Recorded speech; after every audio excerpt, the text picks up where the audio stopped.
Hello, everybody. I am back with James and Chris from Modiphius, and today we are having a chat about the Supermutants faction. So, basically, I want to burrow into the faction and find out what sort of style of play people are going to want to go for the faction, and what sort of weapons and special rules we're going to see for them. So, guys, quick overview from yourselves. Who are the Supermutants for those out there who don't know? Sure. So, Supermutants were an experiment, and they are the brutes of the world. They're not clever. They're certainly they have some intelligence, but yeah, and they're definitely meat eaters. You walk around with all the meat bags everywhere that they feed themselves with. Yeah, I do remember the first time I found one of those. It was that moment of, no, ew, why is there a head? Should I put my hand in this? I think I've asked myself that question too many times playing Fallout. Yeah. Okay, so style of play. I'm guessing big, heavy, and brutal. Yeah, they're much more suited to melee. Mm-hmm. In close combat. They can shoot, but it's not their strength. Mm-hmm. It's quite easy to get into the idea of shooting from a distance. Mm-hmm. And actually, even if you have a low skill in the game, it still is actually a decent chance because there are a lot of ones on the dice. Yeah. So a low skill is still relevant, but obviously higher is better. Yes. But really close the gap, get involved. Mm-hmm. And also remember your objectives too. And that's for every single faction. If Yeah. you just get caught in only the grind, it's fun, but you might lose. Because it is, it's not really a competitive game. Yes. This is very much aimed at telling stories. So objectives are always going to be generally more important than just trying to kill the enemy. This is one thing that I love about the way you guys have actually decided to design this. Instead of making it a pure punch-up game, you've turned it into something that actually echoes what its source material was really well, Yeah. I hope. Well, also, we didn't want to try and compete with the guys who do tournament competitive games really, really well. There's no point in trying to match that. But what we can do is be really good, and we want to be the best at telling stories on the battlefield and trying out these new game modes like co-op, solo, and then James has done a great job of developing the solo rules. And I've been a solo gamer since all my life. Yeah, and it's the AI will go after the objective and ignore you. Yeah, which is what an actual opponent should do Yes. in a lot of the games, and it's very hard to beat it sometimes. And it doesn't have more figures than you, it doesn't have more points. It's just got the same balance force, Same actions. Yeah. Plays just like you do. It plays better than I do. Yeah. I mean, when I first tried it out and it beat me, I was like proud and annoyed, both at the same time.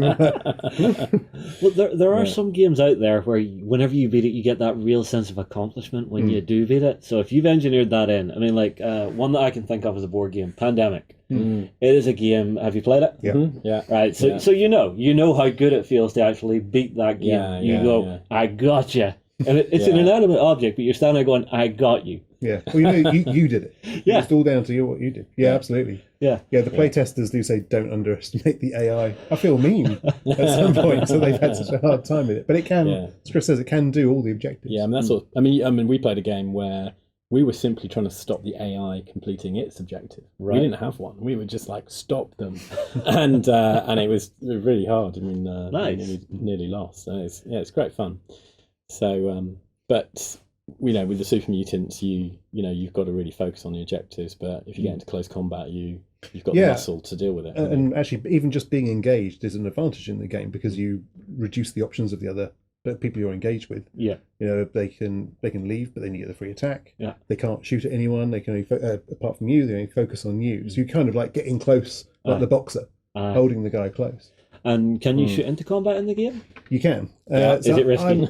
It is risky. So you can shoot in. It's easier to hit because it's a much bigger target. But then who you hit is random. So there's a slightly bigger chance of you hitting the person you intended to hit. But it is random. And sometimes it works in your favour. We play one game, you would purposefully try to hit your own guy. I know. Really? Well, because it kind of freed up. There were other reasons for it, for the objectives, but it freed up one of his guys instead. It kind of broke the melee apart. But yes, so you can shoot in. I think it feels so to me.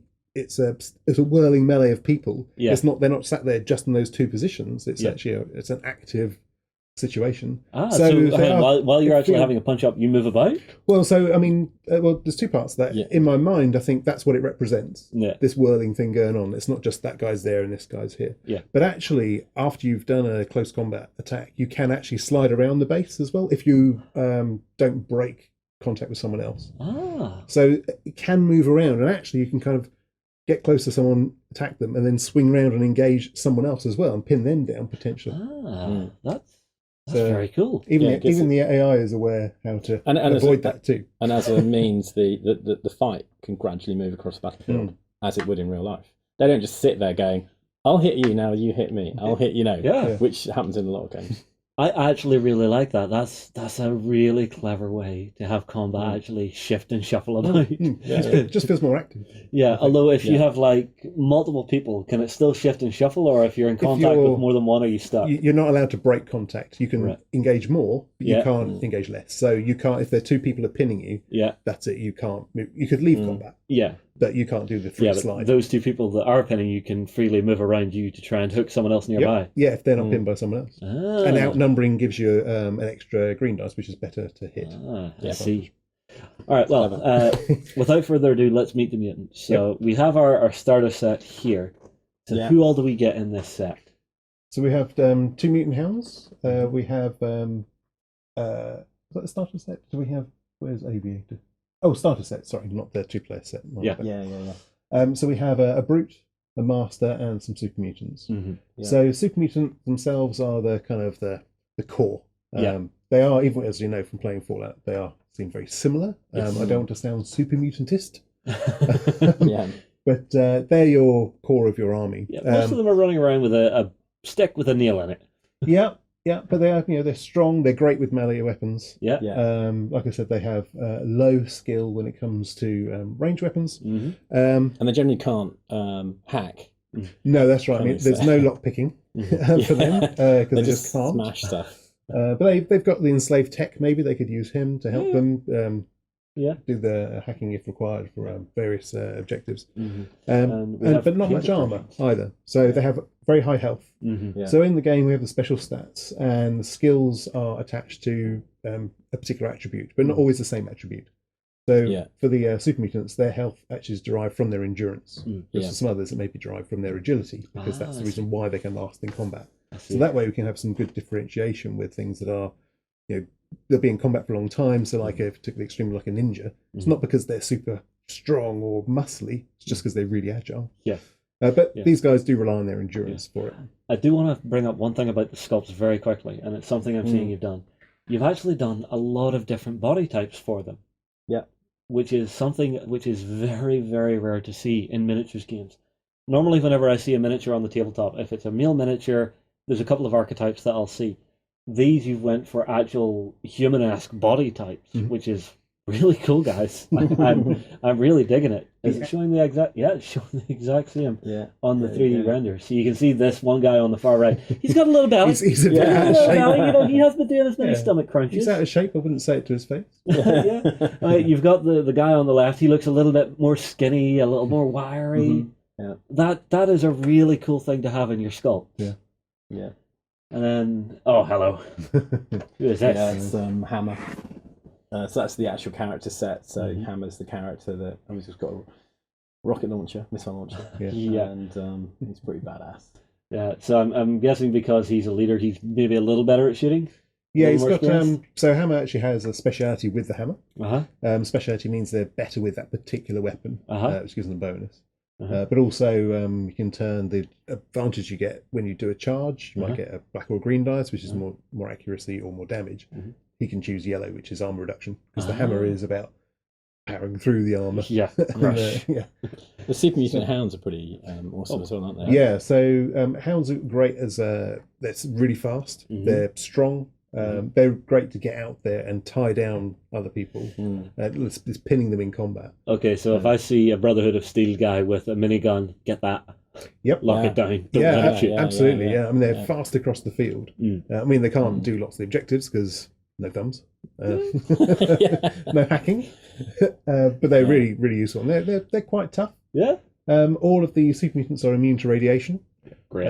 So some of the effects that happen, of course, I think one of the scenarios I toyed with was a citadel built of radioactive canisters, because that's supermutants might as well live there, really, and no one else wants to come in. I can stack this together. That'll make a wall. That works. Yeah, exactly. But also the supermutants have the ability that when they eat food, many of the cards have 2 effects: cooked and uncooked. So you find it on the battlefield, you can use it straight away, and that's the uncooked effect, and usually give you some radiation damage from it. But the cooked effect is better, and usually have other bonuses too, like the mutant hound turns into mutant hound chops, and gets rid of radiation damage, and then gets rid of regular damage. But super mutants just get the cooked effect for anything because constitution is much tougher. And the suiciders have the wonderful mini nuke, don't they? The suiciders are that is their purpose. They don't have a throw skill. They can't throw this thing. They just run in and set it off. You can shoot at them, and if you can take them out with a critical, they'll drop the mini nuke, and you can have it for yourself. Can I make it blow up as they're running at me? Yes. Okay, so I have to be careful of that. Well, careful, or use it to your advantage if you can get it in the right place. You know, if my opponent has deployed badly and there's one of these guys hanging around at the back of the field, not charging forward, next to a couple of tasty bits. Yep. Hi there. Exactly. Mm-hmm. Oh, yes. And working up the scale with the behemoth is one of the sort of tougher of the models throughout the whole of the game. If I said that the super mutants have 6 endurance, a brute has 8, the behemoths have 16. And this is if we took the exact stats within Fallout 4, it'd have even more. Right. So this is being nice. All right. So you've nerfed them a bit. A little bit, just to make it more enjoyable as a tabletop game. Yeah. But the key part is that remember your objectives. So it's not always about taking them down. Yeah. Although that might be fun. Oh yeah, and sometimes maybe that's what you will have to do. You know, if you like go giant hunting, set out 3 of these with everything you have from your settlement, go nuts. But they're also unnerving as well. There's an ability called unnerving that some of the models have. And unnerving is that anything that could shoot at you that isn't is a penalty to hit because they're worried about the great big presence of this, the behemoth nearby. All right, so if they're not shooting at him and trying to shoot the other guy, I'm getting a minus because I'm thinking, that big thing's getting closer. Why am I aiming at you? Yeah. Exactly. Yeah. Okay, if we had to pick out a couple of special rules for this faction, what would we say it would be? They get the advantage that when they're in close combat, most people have to use a range weapon in close combat, so that the game is very much about the right tool for the right job, and whether that's the right model, the right purpose, or even literally the right tool and equipment. Yeah. So they can actually use their range weapons in close combat, still with the penalty, but they're allowed to use their melee skill. So actually that's usually a lot higher for them. Yeah. So they might have a range weapon and maybe not have a specific close combat weapon with them. But they can still be effective with it in close combat. I see. All right. And immunity to radiation is the other big one for them. Yeah.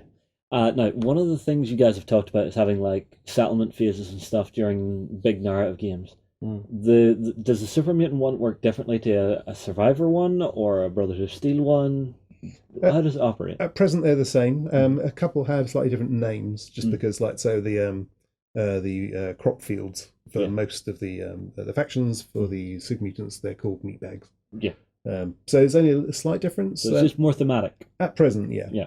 In the future, maybe we'll go further. It's actually interesting that the Supermutants, to do their settlement, they don't really go in for that kind of building of the same sort of things. Say Survivors do with buildings for things. They just kind of have a bunch of meat sacks and that's about it, actually. Well, meat sacks and metal spikes everywhere. Yeah. And defenses. But the process is very much the same. Okay. For now. Cool. Well, they sound like a fabulous faction. They sound very much for the aggressive players out there, the people who like charging into the fray with bullets flying past their ears, maybe taking an ear off.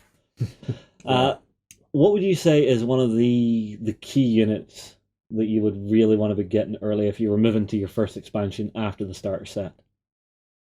I think probably the master is, well, Behemoth if you want the giant power, but then it will cost you a lot of points in your fourth. Well, it's Hammer with the extra dogs, then it gives you...